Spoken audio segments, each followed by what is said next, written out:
सोचो एक कंपनी है जिसका रेवेन्यू 33% से बढ़ रहा है, प्रॉफिट 24% से ग्रो कर रहा है, ऑर्डर बुक 8,000 करोड़ से ज़्यादा है और company EV, semiconductor, railways, medical, electronics और डिफेंस जैसे हाई ग्रोथ सेक्टर में काम करती है।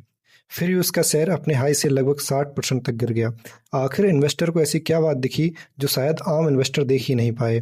आज हम केन्स टेक्नोलॉजी की वो सच्चाई जानेंगे जो रेवेन्यू और प्रॉफिट के पीछे छुपी हुई है। सबसे पहले कंपनी के नंबर्स देखते हैं। फाइनेंशियल ईयर 2025 में कंपनी का रेवेन्यू था 2722 करोड़, जो कि फाइनेंशियल ईयर 2026 में बढ़कर 3626 करोड़ रुपए हो गया है, यानी लगभग 33% की जबरदस्त ग्रोथ। अब प्रॉफिट की बात करते हैं। FY25 में कंपनी का प्रॉफिट था 293 करोड़ रुपए, जो कि FY26 में बढ़कर 364 करोड़ रुपए हो गया, यानी लगभग 24% का ग्रोथ। अब तक सब कुछ परफेक्ट लग रहा है, रेवेन्यू बढ़ रहा है, प्रॉफिट बढ़ रहा है, ग्रोथ सेक्टर में प्रेजेंस है, तो फिर प्रॉब्लम क्या है? और यही ज़्यादातर रिटेल इन्वेस्टर गलती कर देते हैं। जब भी किसी कंपनी का एनालिसिस करते हैं तो रेवेन्यू देखते हैं, प्रॉफिट देखते हैं, मार्जिन देखते हैं, लेकिन एक चीज़ देखना भूल जाते हैं, कैश फ्लो। अब असली कहानी शुरू होती है। केन्स का ऑपरेटिंग प्रॉफिट बढ़ा है, लेकिन कंपनी के बिजनेस में कैश आ ही नहीं रहा है और इसका सबसे बड़ा रीजन है रिसीवेबल्स। पिछले साल कंपनी का रिसीवेबल अमाउंट 219 करोड़ रुपए था, जो एक साल में बढ़कर 1024 करोड़ हो गया। सिंपल लैंग्वेज में इसका मतलब है कंपनी ने प्रोडक्ट बेच दिया, रेवेन्यू बुक कर लिया, प्रॉफिट भी दिखा दिया, लेकिन कस्टमर से पैसा अभी तक मिला ही नहीं है।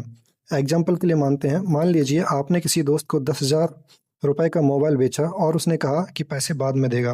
टेक्निकल लैंग्वेज में सेल हो गई है, प्रॉफिट भी दिख जाएगा, लेकिन आपकी पॉकेट में कैश आया ही नहीं। एग्जैक्टली यही चीज़ केन्स के साथ हो रही है और इसी वजह से कंपनी का ऑपरेटिंग कैश फ्लो निगेटिव हो गया, यानी अकाउंटिंग प्रॉफिट तो आ रहा है लेकिन एक्चुअल कैश नहीं। स्टॉक मार्केट फ्यूचर को प्राइस करता है और मार्केट को डर है कि अगर रिसीवेबल्स इसी स्पीड से बढ़ते रहे तो कंपनी को फ्यूचर में वर्किंग कैपिटल की प्रॉब्लम आ सकती है। इसी वजह से जब प्रॉफिट बढ़ रहा था तब भी शेयर प्राइस प्रेशर में रहा।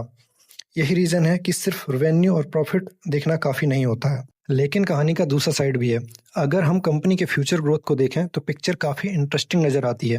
पिछले साल कंपनी की ऑर्डर बुक 6,596 करोड़ रुपए थी, जो अब बढ़कर 8,366 हो गई है। ध्यान देने वाली बात यह है कि कंपनी का एनुअल रेवेन्यू 3626 करोड़ रुपए है और ऑर्डर बुक 8,300 करोड़ से भी ज़्यादा, यानी कंपनी के पास लगभग 2 से 3 साल की रेवेन्यू विजिबिलिटी ऑलरेडी मौजूद है। सिर्फ इतना ही नहीं, मैनेजमेंट फ्यूचर डिमांड को देखते हुए एग्रेसिवली एक्सपेंशन भी कर रहा है। कंपनी ने हाल ही में लगभग 1240 करोड़ रुपए नए प्लांट्स और कैपेसिटी एक्सपेंशन में इन्वेस्ट किए हैं। मैनेजमेंट का मानना है कि फ्यूचर में इतने ऑर्डर एग्जीक्यूट करने के लिए प्रोडक्शन कैपेसिटी बढ़ानी जरूरी है। तो क्या केन्स टेक्नोलॉजी एक बुरी कंपनी है? नहीं। क्या सब कुछ परफेक्ट है? बिल्कुल नहीं। आज केन्स टेक्नोलॉजी के सामने सबसे बड़ा सवाल रेवेन्यू ग्रोथ का नहीं है, प्रॉफिट ग्रोथ का भी नहीं है। सबसे बड़ा सवाल है क्या कंपनी अपने प्रॉफिट को एक्चुअल कैश में कन्वर्ट कर पाएगी?